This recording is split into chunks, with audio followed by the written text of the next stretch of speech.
Hello and welcome to the Record Club, brought to you by Record Store Day, the official charts, and National Album Day. My name is Jess Iszatt. Thank you so much for joining us. We're very excited to say that this evening's guest is Foxes to talk all about her brand new album, The Kick. If you're new to the Record Club, we're going to be spending the next half an hour talking to Foxes all about her brilliant new record. And then we're going to be putting some of your questions forward for her to answer about the album. So, if there is anything you'd like to know about the new record, whether it be about a certain song, the artwork, or a particular lyric that you've enjoyed, drop us a question in the comments section below, and I'll be asking a selection of them in the second half of our chat. On top of that, one lucky person who sends in a question today will be randomly selected to win a pair of Bowers & Wilkins PX7 over-ear noise-cancelling headphones, which I'm wearing right now. So definitely do not miss out on that. Get your questions to us. So The Kick is available for pre-order. I haven't got one just yet, but I'm very, very excited to get my hands on a copy. So make sure, if you haven't already, we highly recommend pre-ordering your own from your local record store once our chat with Foxes is over. So let's get straight into it, shall we? Please say a big hello for this week's Record Club to Foxes. Hello. Just saying hello to you. It's like a big fanfare that comes in. We need sort of glitter or something. I feel like I say that every time. We haven't got it in the budget yet. Yeah, if my band was still here, they could do something, but they've all gone home. So yeah. Oh yeah, because you're in the. I was gonna say, sorry, I'm outing you now, but you're in the studio, aren't you? Yeah, this is not my home. You were like, great house plant, and I was like, no, I just took it. I'm in a reception right now. It is because genuinely I have some house plants and sadly they're wilting in the corner. So I was very jealous of your foliage. Fun, isn't it? Yeah, no, I've only just got good at houseplant maintenance, but yeah, usually terrible. Yeah, cactus is as far as I've got so far for keeping alive and well. Okay, so we start each Record Club episode with a question from one of the many amazing independent record stores in the UK. And this week's question is from Sister Ray in London. Louisa, they want to know, Sister Ray is the first track on The Kick. As well as being the lead single, what is the significance of having this as the opening statement for the record? Well, I guess it tells the story of how the record started. It essentially was the first song that was written, and I don't know, in a way, I tend to start the album, and I tend to start my first release with the first song I've written. I don't know why I do that, but I quite like the order of it, and it just feels natural. But yeah, Sister Ray was the first song. I was like 3 months into lockdown, going mental in my house, like going up and down the stairs and just needing to escape just my house, like everyone else. And Sister Ray was born, and yeah, it feels right because it's just extremely energetic. It's about kind of breaking out and going, having an amazing night out. And I think we were just coming out of lockdown as well. So yeah, there was a massive, like when that first single was released, I kind of wanted to time it just in time for everyone going out and going back to the clubs, and yeah, being able to actually like dance with everyone again. I was saying to you just before we went live about finding out a little bit more about Sister Ray, the track that you kind of got the inspiration from, and I didn't realize it was like a 17-minute long track. How much did that tune from the Velvet Underground inspire you for this song?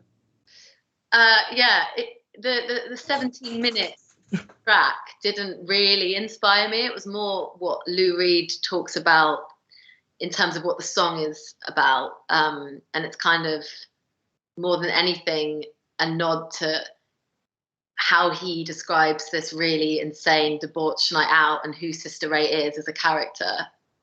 I just thought it was the wildest thing in the world. I looked it up on Wikipedia, and I love the song already, and I love Velvet Underground, but I was really intrigued by what this 17-minute track was about, because I couldn't work it out. And then found out, and I was like, God, that's just like completely insane and reckless. So I was like, imagine if a night was like a bit of that.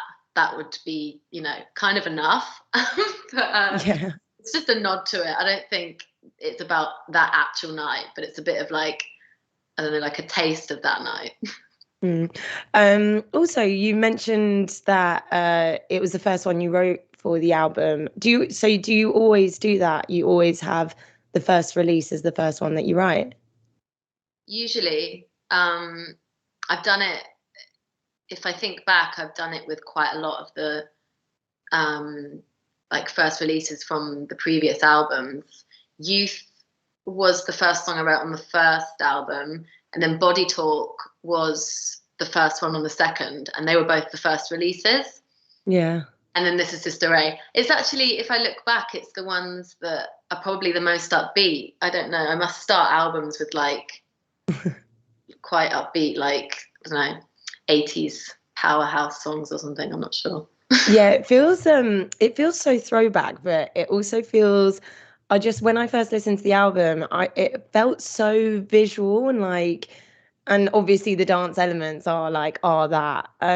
But would you say that that's kind of true? Like when you were putting it together, that you were thinking mostly visually? Like I love the visual art that you have with all the visualizers that you have and music videos.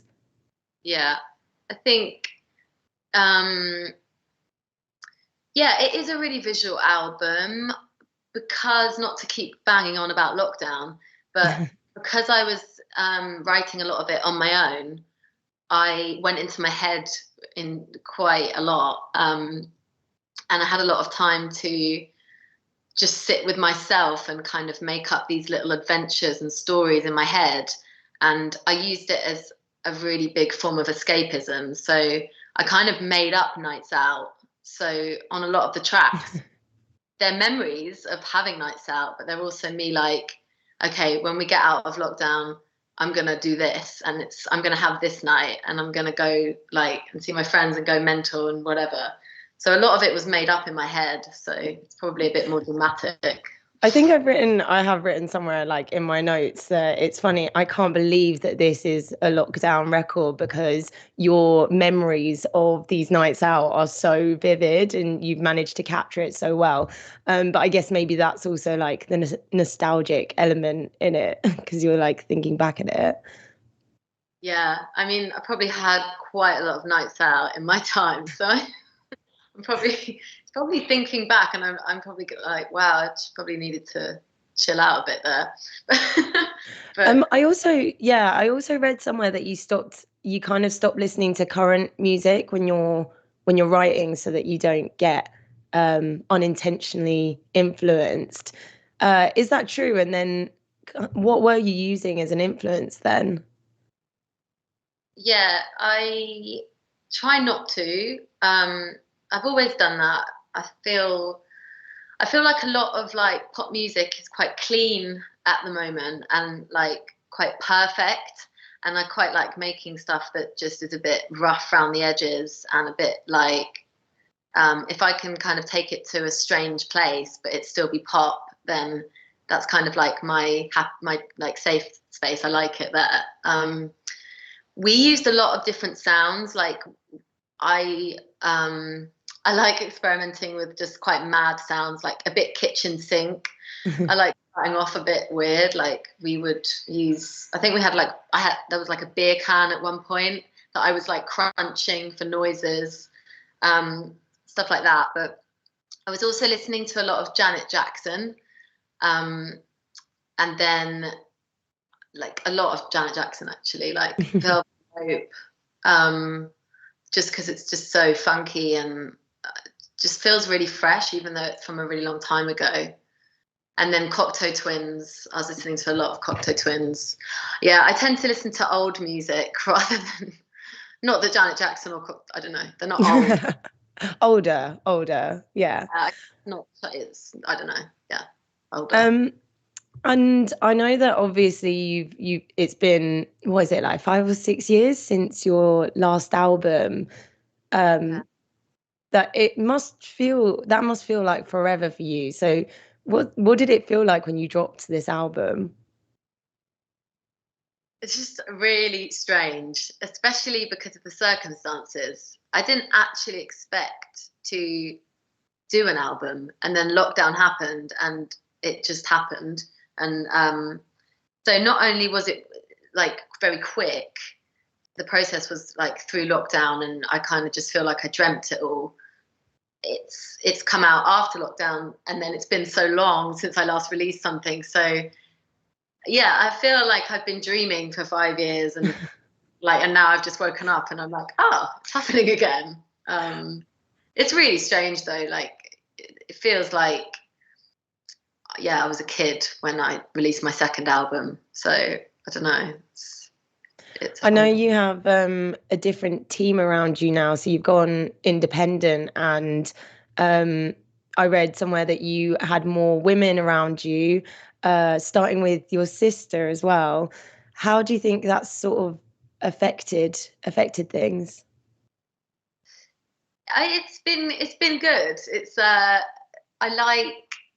I like having more women around me, just because in the music industry, I think, it's great to lift women up, and there aren't many women that, are appreciated in different areas of the creative industries, and there should definitely be more.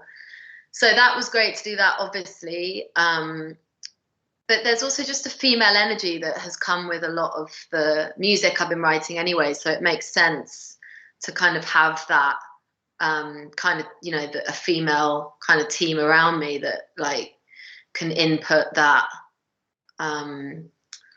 sense of understanding when it comes to all sorts of things, like, what you're creating, what the visuals are going to be, who you're working with. So that's been great. Working with my sister has been amazing. She's always been, we're very, very similar in terms of taste, and she gets me, and she's always been an input anyway. So I was like, well, why don't I just bring her on board? So that's been really fun, and it's just brought it to a really like comfortable space for me, where I feel very safe because I've got like a family member and stuff like that. So it's lovely. It's lovely to have that like opinion you can really trust. Yeah, I feel like thematically as well, like just well, listening to the tunes, obviously they're all like dancey bops and stuff. And then there's like quite a lot of like self-love and self-respect in there. So even in Forgive Yourself, I feel like it's like showing love for yourself as well. And I feel like I kind of got that energy off it. Um, what's your personal favorite on the album? Oh, it's quite funny because we've been in the rehearsal studios getting ready for tour. It's been so amazing to hear everything live, and it's crazy as well because I was in lockdown, obviously. So then translating everything to a live setting has been like mad. But it's given me a really incredible insight into what like my favorite tracks are. Forgive Yourself is actually, I stopped, we did like an hour and a half of singing that earlier. So it's just like going round and round in my head. But I love Too Much Colour. That is a really special song for me. Too Much Colour and Sister Ray are probably, I mean, you asked me to pick one. That's really It's like picking a favorite child, isn't it? it's Yeah. a bit like memories. So Forgive Yourself. I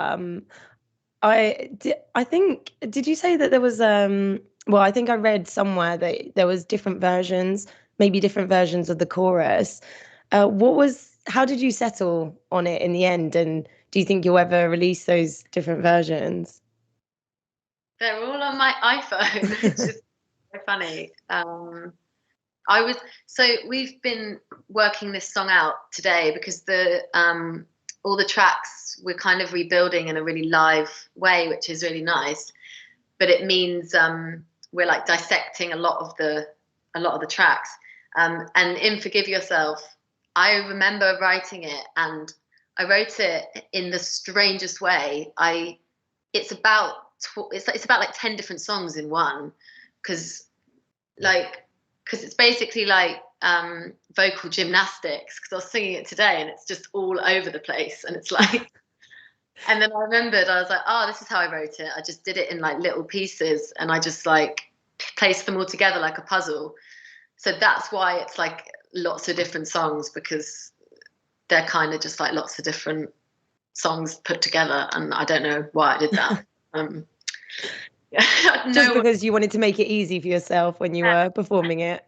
No one will hear those voice notes. Damn it. Yeah. It's so funny when we hear like the artists have different versions of songs. It kind of, obviously it makes so much sense, but it kind of blew my mind a little bit. I was like, but this is the song. But to you, you've got so many different aspects of it.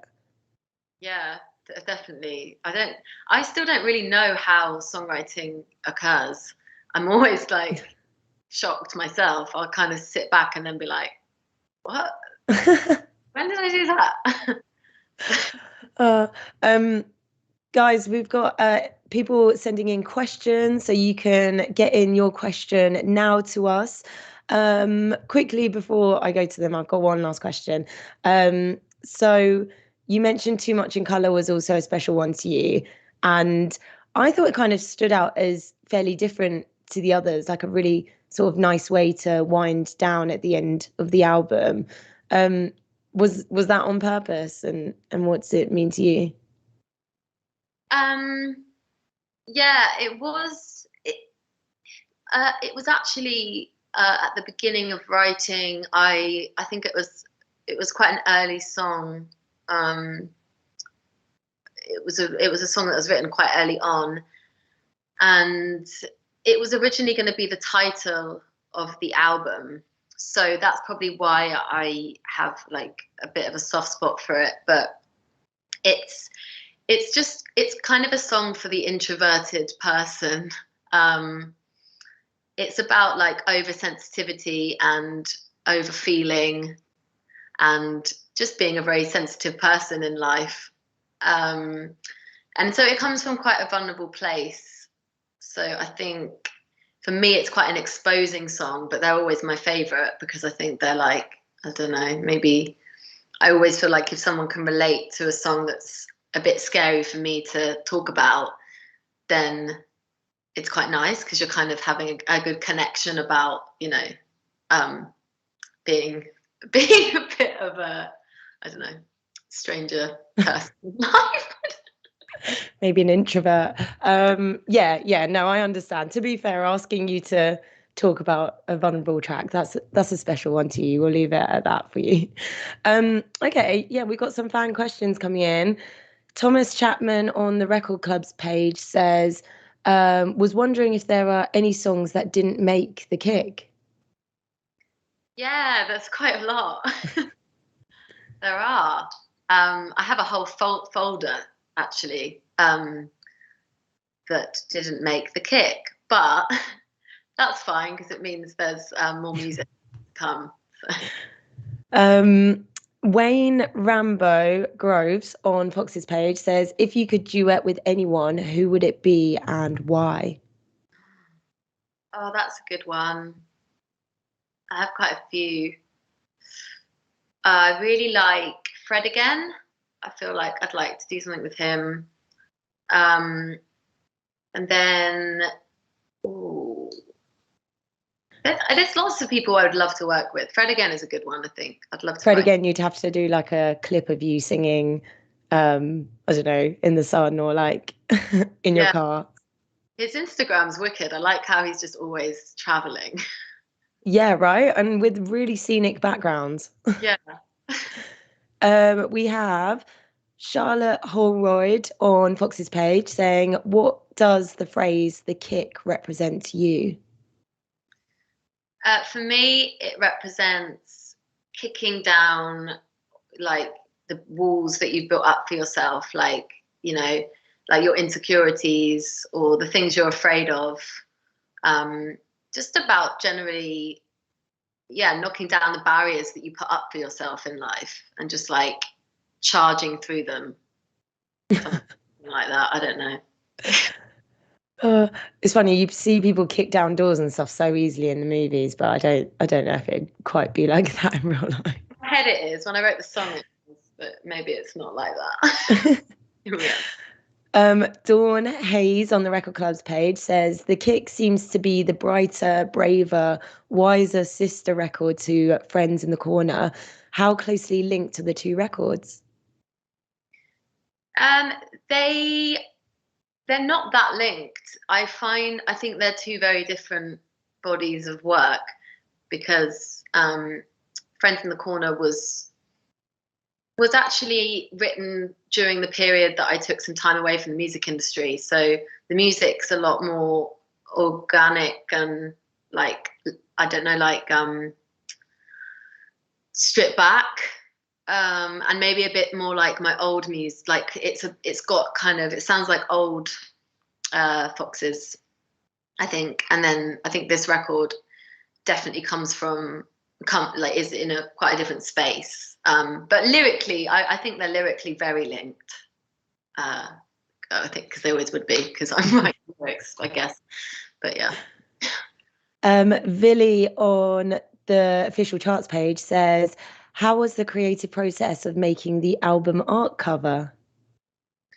It was so fun. So fun. Like, because we had the idea for a while and I was just like, okay, I just want to be in loads of boxes. It sounds really self-obsessed, but it wasn't. We ended up getting this set designer and she originally built like a tiny little box and that was like where it all came from. So at the beginning it was like a little doll's house box and then we made the massive box and it had like these different levels. So it was really fun, but I had to balance myself because it was made of paper on like the sides and I kept falling down and it was like a comedy. Just kept ripping the papers down with me. Yeah, it was fun. It was challenging. I was going to say, could you maybe have made it out of something else, or did it have to be paper? I did think that. I was like, why have I done this? Grab on, was falling. Just falling back and falling through it. It was a bit like an infinity. It had to have these different levels in order for it to work as a photo. So there was something behind it. I don't think it was just about making it difficult for me. Are you a dancer? No, not at all. Well, it looks very graceful, so. Oh, yeah. We have Jonathan Stamp on Fox's page saying, which is your favourite music video visual from all of the albums? From all of my albums, or this? That's a big question. Yeah. Maybe one of both? Yeah. I really liked doing Let Go for Tonight on the first record because that was just loads of there's a big food fight. That was fun. And then if he means this set of music videos, I love doing Sister Ray because we just got to have a laugh and it was filmed in like, I don't know, like 4 hours in the middle of the night, like midnight. And yeah, we just danced around and with two lovely friends. So yeah. I also love the visualizer for Absolute. That was quite fun. Yeah, that's actually a really funny story. We Absolute was there's a scene that like we ended up filming that music video and we filmed everyone all day. And I was obviously there all day and like directing it with the director, and it was so fun, and everyone was just having the most insane time.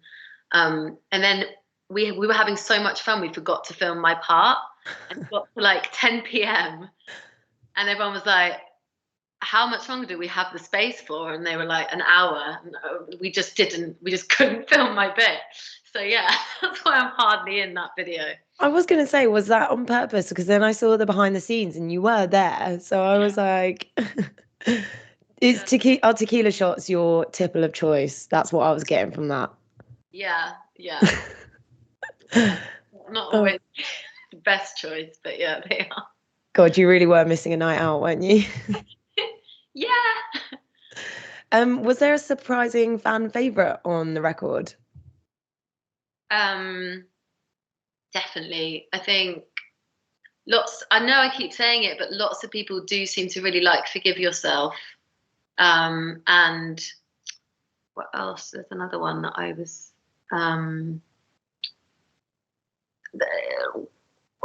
Two Kinds of Silence people like, and I didn't think that was something people would. Didn't think that was a standout one, but people seem to like that as well. So oh God, I hope that's not like a problem over lockdown with some people.